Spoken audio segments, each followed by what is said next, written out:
হে ধর্মশক্তি, এই দুষ্ট শক্তিকে এখনই স্তব্ধ করে দাও। ধর্ম রক্ষার জন্য এক পবিত্র সুরক্ষা বলয় প্রকাশিত হোক। সাহা!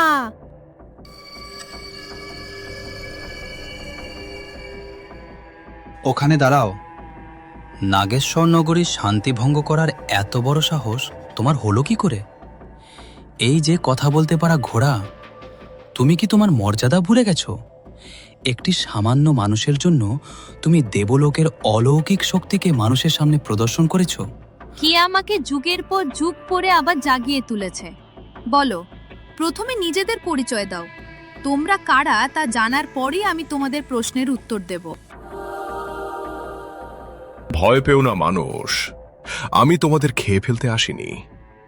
আমি জানি তোমরা দুজন অমরকুণ্ডের দিকেই যাচ্ছ, কিন্তু সেখানে পৌঁছানোর আগে তোমাদের আমার সামনে দিয়ে যেতে হবে। কে আমার নিদ্রা ভঙ্গ করার সাহস করেছে? এক সামান্য মানুষ, আর তার সঙ্গে এক পরলোকের প্রাণী। বলো, তোমরা কি চাও?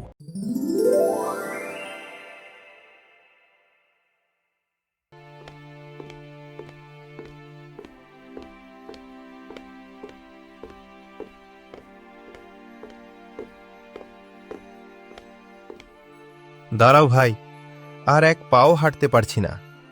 পা দুটো যেন আর কাজই করছে না, আর গলাটাও এত শুকিয়ে গেছে যে মনে হচ্ছে কাঁটা বিঁধে আছে। বলো তো, নীলগিরি আর কত দূরে? অরুণজি, দয়া করে সাহস হারাবেন না। আমরা অনেকটা পথ পেরিয়ে এসেছি, আর একটু এগোলেই হয়তো গন্তব্যে পৌঁছে যাব। কিন্তু আমার মন বলছে এখানে কিছু একটা অশুভ আছে। আমার ঘ্রাণ শক্তি স্পষ্ট বুঝতে পারছে এই জায়গার বাতাসে বিষ মিশে আছে, আর এমন এক ভয়ঙ্কর কালো শক্তি এখানে লুকিয়ে আছে যে কোনোভাবেই চায় না আমরা সামনে এগোই। তুই তো দেখছি বেশ বুদ্ধিমান। আমার গন্ধ পর্যন্ত চিনে ফেলেছিস। তোর নরম আর কোমল মাংস খেতে নিশ্চয় দারুণ লাগবে। আর এই বুড়ো মানুষটার হাড়গুলো চিবিয়ে খেতেও যে কি আনন্দ হবে তা ভেবেই আমার জিভে জল চলে আসছে। হায় ভগবান, এ আবার কেমন ভয়ঙ্কর দানব! ভাই, আর এক মুহূর্ত এখানে থাকা যাবে না। তাড়াতাড়ি পালাও, নইলে এই দানব আমাদের জীবন্ত অবস্থাতেই কাঁচা চিবিয়ে খেয়ে ফেলবে। পালিয়ে কোথায় যাবি? এই জঙ্গলের মহারানী ডায়নার অনুমতি ছাড়া এখান থেকে একটা পাখিও ডানা মেলে উড়ে যেতে পারে না। আর তুই তো কথা বলতে পারা এক জাদুকরি ঘোড়া। তোকে আমি আমার জাদুর প্রাসাদে সাজিয়ে রাখব, যাতে সবাই তোকে দেখে অবাক হয়ে যায়। মহারানী ডায়না, আমরা এখানে আপনার সঙ্গে যুদ্ধ করতে আসিনি। আমরা একটি মহৎ ও পবিত্র কাজের উদ্দেশ্যে এই পথে চলেছি। তাই অনুরোধ করছি, আমাদের পথ ছেড়ে দিন। এটাই আপনার জন্য ভালো হবে। আমার মানুষের মাংস খাওয়ার খুব ইচ্ছা। অনেকক্ষণ তোদের কথা শুনলাম, এবার আর কোনো কথা নয়। মৃত্যুর জন্য প্রস্তুত হয়ে যা। হে ধর্মশক্তি, এই দুষ্ট শক্তিকে এখনই স্তব্ধ করে দাও। ধর্ম রক্ষার জন্য এক পবিত্র সুরক্ষা বলয় প্রকাশিত হোক। সাহা!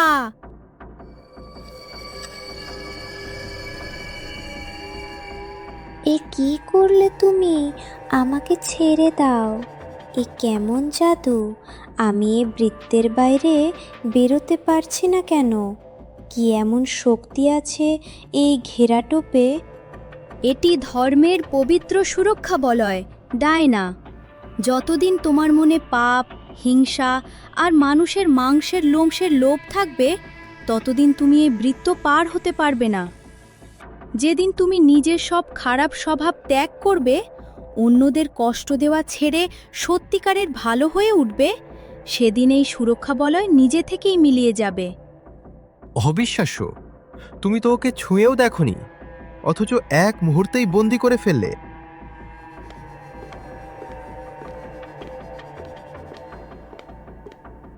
এই ফিরে আয়, আমাকে এখানে একা ফেলে যাস না। কেউ আমাকে বাঁচাও, আমাকে এই কারাগার থেকে মুক্ত করো।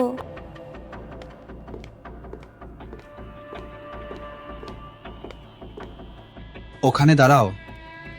নাগেশ্বর নগরীর শান্তি ভঙ্গ করার এত বড় সাহস তোমার হলো কি করে? এই যে কথা বলতে পারা ঘোড়া, তুমি কি তোমার মর্যাদা ভুলে গেছো? একটি সামান্য মানুষের জন্য তুমি দেবলোকের অলৌকিক শক্তিকে মানুষের সামনে প্রদর্শন করেছো। তুমি কি জানো এর ফল কত ভয়ঙ্কর হতে পারে? মহারাজ, আমি আমার মর্যাদা ভাঙতে আসিনি।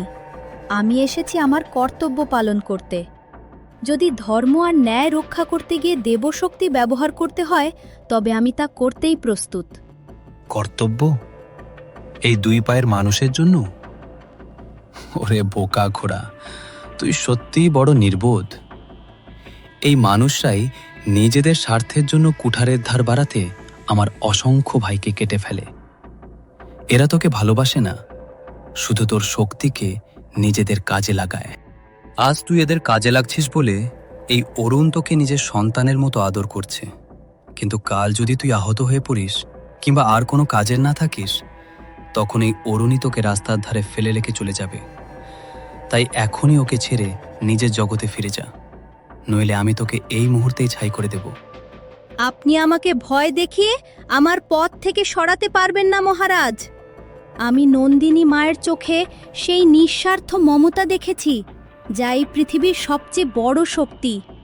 মানুষের মধ্যে যেমন লোভ আছে, তেমনি দয়া, ভালোবাসা আর ত্যাগও আছে। আমি সেই ভালোবাসার ঋণ কখনো ভুলব না। যদি তাদের জন্য নিজের জীবন পর্যন্ত দিতে হয়, তবুও আমি পিছিয়ে যাব না। প্রয়োজনে আমি ছাই হয়ে যেতে রাজি আছি, কিন্তু নিজের কর্তব্য থেকে কখনো সরে দাঁড়াবো না। আর তুই, হে লোভী মানুষ, সত্যি করে বলো, তুই এখানে কি নিজের ছেলেকে ফিরে পাওয়ার আশায় এসেছিস, নাকি এই জাদুকরী ঘোড়ার অলৌকিক শক্তির সুবিধা নিতে? একবার সত্যিটা বলে ফেলো।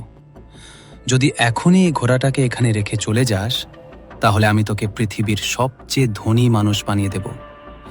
আমি তোকে এত সোনাদানা আর ধন সম্পদ দেব যে তোর পরপর 7 পুরুষ রাজাদের মতো জীবন কাটাবে।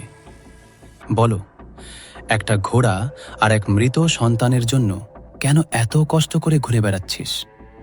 কি চাই তোর? অঢেল সোনা নাকি এই ঘোড়া? বৃক্ষরাজ, আমাকে লোভ দেখিয়ে পথভ্রষ্ট করার চেষ্টা করবেন না। আপনার এই ধন সম্পদের আমার কোনো মূল্য নেই, যদি আমার পরিবার আমার পাশে না থাকে। এই ঘোড়া শুধু আমার সঙ্গী নয়, সে আমার প্রাণের থেকেও প্রিয়।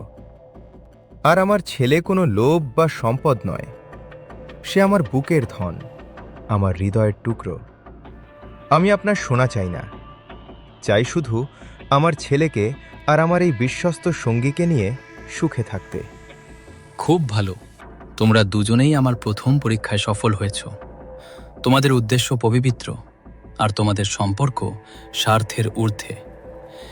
কিন্তু নাগেশ্বর নগরীর প্রবেশদ্বার পার হতে হলে তোমাদের আরেকটি পরীক্ষা দিতে হবে, বুদ্ধির পরীক্ষা।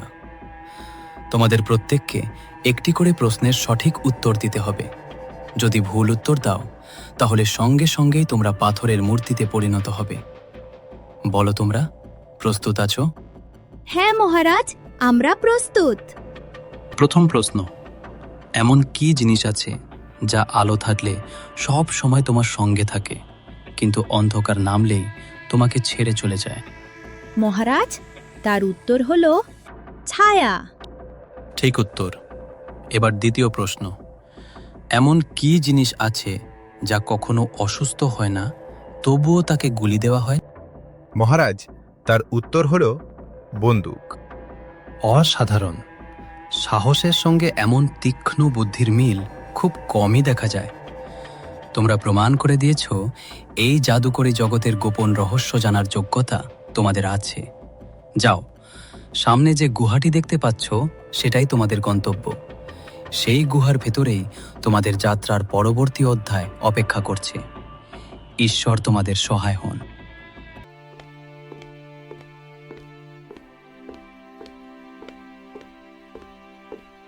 ভাই, অবশেষে আমরা এখানে পৌঁছে গেছি, কিন্তু সত্যি বলছি, ওই গুহার ভেতরে পা রাখার কথা ভাবতেই আমার বুক কেঁপে উঠছে, আর ভয়ে আমার পা দুটোও কাঁপছে। সত্যি কি এই অন্ধকার গুহার ভেতরে আমার ছেলের বুকের স্পন্দন আবার ফিরে পাওয়ার কোনো আশা আছে? অরুণজি, দয়া করে সাহস হারাবেন না। ভয় পাওয়ার সময় অনেক আগেই শেষ হয়ে গেছে। এটাই সেই পবিত্র স্থান যেখানে প্রকৃতি আর পরলোকের সীমারেখা এক হয়ে গেছে। এই গুহার ভেতরেই মানুষের আবার জীবিত হয়ে ওঠার সেই চিরগোপন রহস্য লুকিয়ে আছে, যা শত শত বছরেও কেউ জানতে পারেনি। এই গুহার মধ্যে যেন এক অদ্ভুত সুগন্ধ আছে, ঠিক সেই গন্ধ যেটা আমার ছেলের জামা কাপড় থেকে সব সময় ভেসে আসতো। এই জায়গার বাতাস অত্যন্ত পবিত্র। এখানে পা রাখার সঙ্গে সঙ্গেই আমাদের সমস্ত কর্মের হিসাব শুরু হয়ে গেছে। তাই আর দ্বিধা করবেন না, আমাদের গন্তব্য এখন আর খুব দূরে নয়। চলুন ভেতরে যাই। আর একটা কথা মনে রাখবেন, ভেতরে যাই দেখুন না কেন, কোনো অবস্থাতেই বিচলিত হবেন না। ঠিক আছে, আমি সম্পূর্ণ প্রস্তুত। যদি আমার ছেলেকে ফিরে পাওয়ার একমাত্র পথ এই গুহার ভেতর দিয়েই যায়, তাহলে প্রয়োজন হলে মৃত্যুর দরজায় যেতেও আমি পিছপা হব না।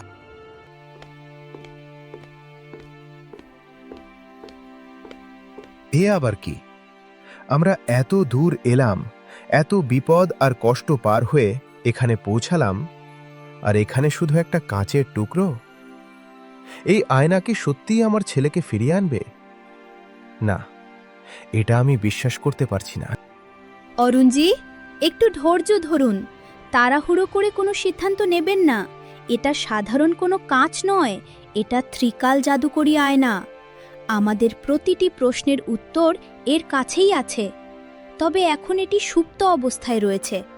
আগে একে জাগিয়ে তুলতে হবে, তবেই এটি আমাদের সঙ্গে কথা বলবে। কে আমাকে যুগের পর যুগ পরে আবার জাগিয়ে তুলেছে? বলো, প্রথমে নিজেদের পরিচয় দাও।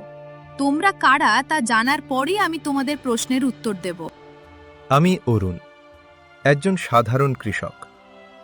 আমি এখানে কোনো ধন সম্পদ চাইতে আসিনি। আমি শুধু আমার মৃত ছেলেকে আবার ফিরে পাওয়ার আশায় আপনার কাছে জীবন ভিক্ষা চাইতে এসেছি। আর তুমি, হে দিব্য প্রাণী, তুমি কে? তোমার নাম কি? আর তুমি কোন লোক থেকে এখানে এসেছো? আমার নিজের নাম কি, কিংবা আমি কোন লোকের বাসিন্দা, সেসব কিছুই আজ আর আমার মনে নেই। তবে এটুকু জানি, আমি একজন মায়ের সন্তান, এই বাবার বিশ্বস্ত সঙ্গী, আর এক অসহায় ভাইয়ের সাহস হয়ে আজ পর্যন্ত তার পাশে দাঁড়িয়ে আছি। অসাধারণ। তুমি নিজের নাম বা পরিচয় নয়, নিজের আত্মার প্রকৃত পরিচয় দিয়েছ। তোমার এই সত্যবাদিতা আর নিঃস্বার্থ মন আমাকে খুবই আনন্দ দিয়েছে। তাই আজ যা জানতে চাও, নির্দ্বিধায় জিজ্ঞেস করো। আজ তোমাদের প্রতিটি সত্য প্রশ্নের উত্তর আমি দেব। তাহলে শুধু একটা কথাই বলুন, আমার ছেলেকে আবার কিভাবে ফিরে পাব? তাকে জীবিত করার জন্য আমাকে কি করতে হবে? মন দিয়ে শোনো, এখান থেকে উত্তরের দিকে অমরকুণ্ড রয়েছে। সেখানে গিয়ে তোমাকে জীবনের ভিক্ষা চাইতে হবে। যদি তোমার ডাকে সত্যিকারের বাবার ভালোবাসা আর নিঃস্বার্থ আকুতি থাকে, তাহলে অমরকুণ্ড নিজেই তোমার ছেলেকে তোমার কাছে ফিরিয়ে দেবে। হে জাদুকরি আয়না, এবার আমার ব্যাপারেও কিছু বলুন। আমার প্রকৃত প্রভু এখন কোথায় আছেন? তিনি কি কোনোদিন আমাকে খুঁজে পাবেন? তোমার প্রকৃত প্রভুরা ইতিমধ্যে পৃথিবীলোকে এসে পৌঁছেছেন। তারা ব্যাকুল হয়ে তোমাকে চারদিকে খুঁজে বেড়াচ্ছেন। খুব শিগগিরই তারা তোমাকে নিজের জগতে ফিরিয়ে নিয়ে যাওয়ার জন্য এখানে এসে পৌঁছাবে। অরুণজি, আর এক মুহূর্ত সময় নষ্ট করা ঠিক হবে না। আমাদের এখনই অমরকুণ্ডের দিকে রওনা দিতে হবে।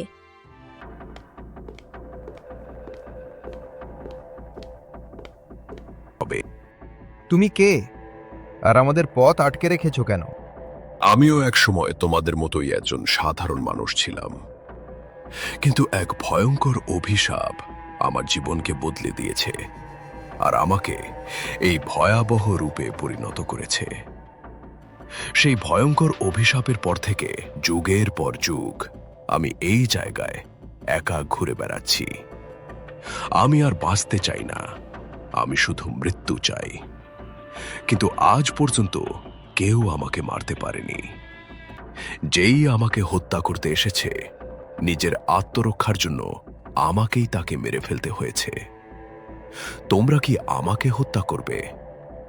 আমাকে কি এই অন্তহীন যন্ত্রণা আর নরকময় জীবন থেকে মুক্তি দেবে? এ কেমন ভয়ঙ্কর অভিশাপ! মানুষ নিজের মৃত্যুর জন্য এভাবে প্রার্থনা করে, এমন কথা তো কখনো শুনিনি। আমি এই অভিশাপকে চিনি।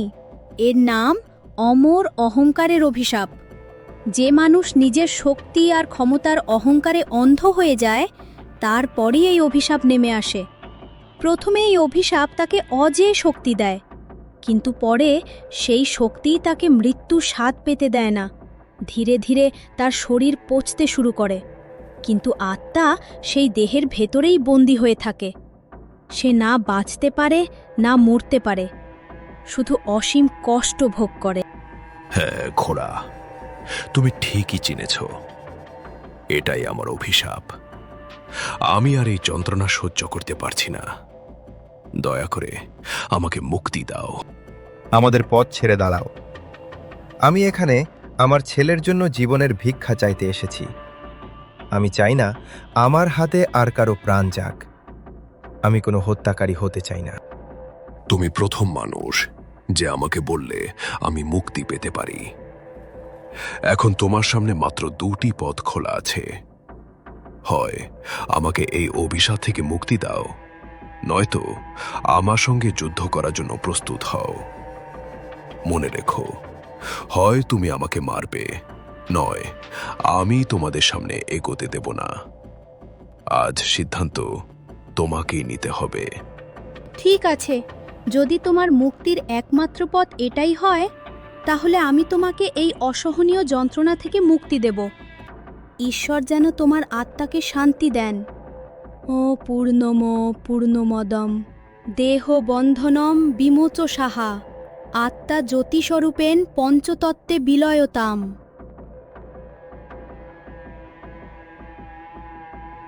অরুণজি, আমরা ওকে হত্যা করেনি। আমরা শুধু এক পথহারা আত্মাকে তার দীর্ঘ যন্ত্রণা থেকে মুক্তি দিয়েছি।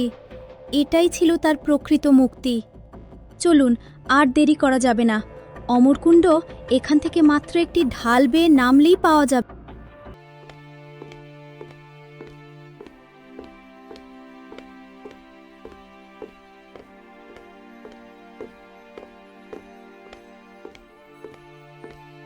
হে অমরকুণ্ডের রক্ষক, আমরা এখানে এক জীবনের ভিক্ষা চাইতে এসেছি।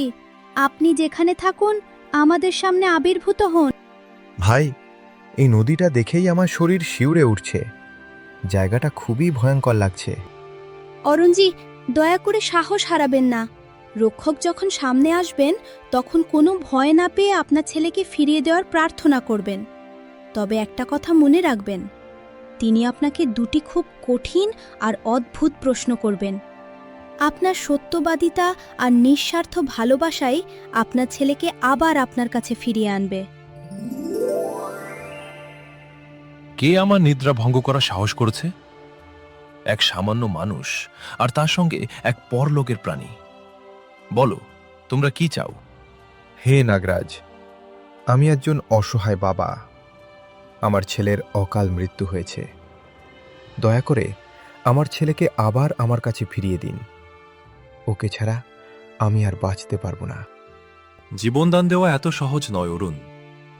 তার আগে তোমাকে আমার দুটি শর্তের সঠিক উত্তর দিতে হবে। যদি একটি উত্তরও ভুল দাও, তাহলে তুমিও চিরদিনের জন্য এই অমরকুণ্ডেই বিলীন হয়ে যাবে। প্রথম প্রশ্ন, যদি তোমাকে তোমার মা আর তোমার স্ত্রীর মধ্যে একজনকে বেছে নিতে বলা হয়, তাহলে তুমি কাকে বেছে নেবে আর কেন? মহারাজ, আমি আমার মাকেই বেছে নেব, কারণ স্ত্রী আমার জীবনের পথ চলার সঙ্গী, আমার অর্ধাঙ্গিনী। কিন্তু মা সেই শিকড়, যিনি আমাকে এই পৃথিবীতে জন্ম দিয়েছেন এবং বাঁচতে শিখিয়েছেন। স্ত্রী ছাড়া আমার সংসার অবশ্যই অসম্পূর্ণ থাকবে, কিন্তু মা না থাকলে আমার নিজের অস্তিত্বই কখনো সৃষ্টি হতো না। শিকড় বেঁচে থাকলেই তো গাছের ডালপালা বেড়ে ওঠে। খুবই যথার্থ উত্তর। এবার দ্বিতীয় প্রশ্ন শোনো। যদি তোমার ছেলেকে জীবিত করার জন্য তোমার এই বিশ্বস্ত সঙ্গী ঘোড়াটির গলা কেটে বলি দিতে হয়, তাহলে কি তুমি তাতে রাজি হবে? আর কেন? না মহারাজ, আমি কখনোই তাতে রাজি হব না। আমার ছেলে আমার প্রাণের টুকরো, কিন্তু এই ঘোড়া আমার ধর্ম, আমার বিশ্বাস আর আমার জীবনের বিশ্বস্ত সঙ্গী। যদি আমি একজন নিরপরাধ প্রাণীর জীবন নিয়ে নিজের ছেলেকে ফিরিয়ে আনি, তাহলে আমার ছেলে এমন এক বাবার কোলে বড় হবে যে একজন হত্যাকারী। এমন জীবন আমার সন্তানের জন্য অভিশাপ হয়ে যাবে। নিজের স্বার্থের জন্য আমি কখনোই এই বিশ্বস্ত সঙ্গীর রক্ত ঝরাতে পারবো না। ধন্য তুমি অরুণ, তুমি প্রমাণ করে দিয়েছ মোহের চেয়ে ধর্ম অনেক বড়। এই নাও, তোমার সন্তানকে ফিরিয়ে নাও।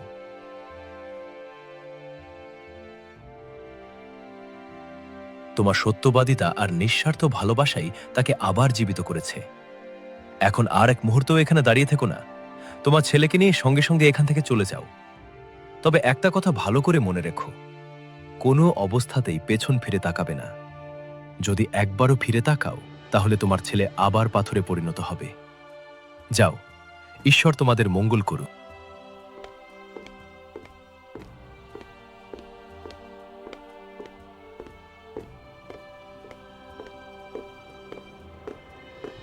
আমার ছেলে? এ তো আমার সন্তান। হে ষষ্ঠী মা, আমি কি স্বপ্ন দেখছি? আমার সোনার ছেলে, তুই সত্যি আবার ফিরে এসেছিস। অরুণ, আপনি তো সত্যি অলৌকিক কাজ করে দেখিয়েছেন। আমার খালি কোল আবার ভরে উঠেছে। আজ আমি আবার মা হতে পেরেছি। না নন্দিনী, এই অলৌকিক কাজ আমি করিনি, সব কিছু করেছে এই ঘোড়াটা। ও যদি আমার পাশে না থাকতো, তাহলে আজ আমি বেঁচেও থাকতাম না, আর আমাদের ছেলেও কখনো ফিরে আসতো না। বাবা, আজ তুই প্রমাণ করে দিয়েছিস তুই শুধু এই পরিবারের একজন সদস্য নোস, তুই আমাদের রক্ষাকর্তা, আমাদের আশার আলো। বাবা, তুই আমাদের যে সুখ ফিরিয়ে দিয়েছিস, তার কাছে এই পৃথিবীর সমস্ত ধন সম্পদ তুচ্ছ। বলতো, তোর এই উপকারের প্রতিদান আমি কিভাবে দেব? মা, আপনি যেদিন আমাকে নিজের ছেলে বলে ডেকেছিলেন, সেদিনই আমি আমার সবচেয়ে বড় পুরস্কার পেয়ে গেছি। আজ আপনাদের মুখের এই হাসি দেখে আমার সমস্ত যাত্রা সার্থক হয়ে গেছে। নন্দিনী, আজ আর কথা বলার শক্তি নেই। সারাদিনের এত পথ চলা আর এত ঘটনার পর আমার শরীরের প্রতিটি অঙ্গ ব্যথা করছে, চোখ দুটো ঘুমে বন্ধ হয়ে আসছে। হ্যাঁ, আপনি খুব ক্লান্ত হয়ে পড়েছেন। চলুন এখন বিশ্রাম নিন। বাবা, তুইও একটু বিশ্রাম করো। আজকের রাতটা শান্তির রাত। কাল সকালে উঠে আমরা নতুনভাবে সবকিছু শুরু করব। তখন বসে অনেক কথা বলবো, সামনে কি করতে হবে সব ঠিক করব।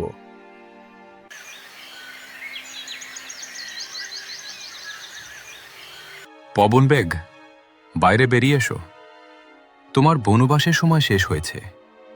এবার তোমাকে এই ঘর আর এই পৃথিবী ছেড়ে আমার সঙ্গে আবার দেবলোকে ফিরে যেতে হবে। গুরুদেব, আপনি এসেছেন। আপনাকে দেখে আমার মন আনন্দে ভরে গেছে, কিন্তু এদের ছেড়ে চলে যাওয়ার কথা ভাবতেই আমার খুব কষ্ট হচ্ছে। অরুণ আর নন্দিনী আমাকে তখন আশ্রয় দিয়েছিলেন, যখন আমি মৃত্যুর একেবারে কাছাকাছি ছিলাম। মহারাজ, আমি আপনার কাছে হাত জোড়ো করে অনুরোধ করছি, ওকে আমাদের কাছ থেকে নিয়ে যাবেন না। ও শুধু একটা ঘোড়া নয়, ও আমার নিজের সন্তানের মতো।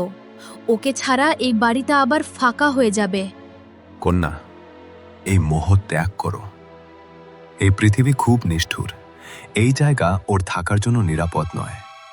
যদি পৃথিবী মানুষ জানতে পারে যে এই ঘোড়া কথা বলতে পারে এবং এর মধ্যে অলৌকিক শক্তি আছে, তাহলে লোভী মানুষ ওকে বাঁচতে দেবে না।